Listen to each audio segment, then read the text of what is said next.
మగ పొలగం లేదని అనగానే కామెంట్లు పెట్టకుండా ఎక్కడి నుంచి కామెంట్ వచ్చింది కూడా మాకు తెలిసిపోతుంది. పోస్తా ఎవరన్నా కామెంట్లు పెడితే మరి మీరే ఖరాబ్ అయిపోతారు కదా. మీరు ఏదన్నా చచ్చిపోతారు, నీ అమ్మయ్య బాధపడతారు. ఎవరు బాధపడతారు? ఆమె పెట్టవనగానే మీరెందుకు పెట్టించుకోండి, డబ్బులు అంతా వేస్తుండ్రు. దానికి సిగ్గు లేదు. అదే డబ్బు కోసం రోడ్డు మీద కూడా అలా ఉంటది. మరి మనమన్నా మంచిగా ఉండాలి కదా. ఇవాళ అన్ని తీసుకొని రోడ్డు మీదకి వచ్చిందంటే ఆమెకు పరువు ఉన్నదైతే అట్లా పెడుతుందా? ఇంత పిల్లగాని కింద శరీరం కానొస్తే ఎంతో సిగ్గు అనిపిస్తుంది. ఆయమన్నా ఆడదానికైతే అది ఆయమన్నా ఆడదనుకుందామా ఏమనుకుందాం? మాలాంటి వాళ్ళని చెప్పాలంటేనే మాకు సిగ్గు అనిపిస్తుంది.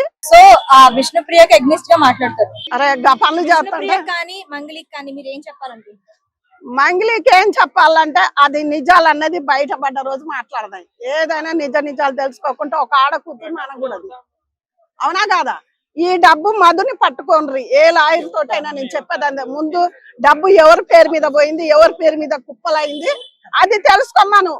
అవునా కాదా? ఆ రోజు మంగళి తప్పైతే రోడ్డు మీదకి కోర్టు ఉన్నది, లాయర్లు ఉన్నారు, అందరు ఉన్నారు కదా.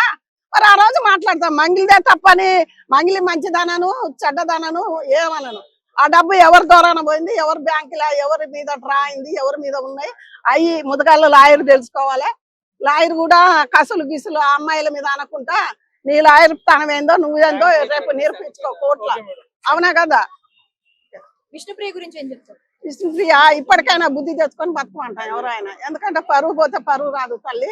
వద్దు, మంచిగా ఉండాలి విష్ణుప్రియ. ఎందుకంటే ప్రోగ్రామ్ చేసి అందరిలో పేరు తెచ్చుకున్నాగా అట్లా గలీదుగా నీకు పేరు వస్తే ఏం బాగుంటది? ఒక ఆడపిల్లవు నువ్వు, ఒక ఆడపిల్లవు, మగపిల్ల అని కాదు. ఆడపిల్ల అలా చేయకూడదు. మాకే ఎట్లనో సిగ్గు అనిపించింది. ఇంకా చేయాలంటే నీకు ఎన్నో ప్రోగ్రాంలు, ఇంకెన్నో సినిమాలలో అలా చేసుకొని బతికితే బాగుంటది.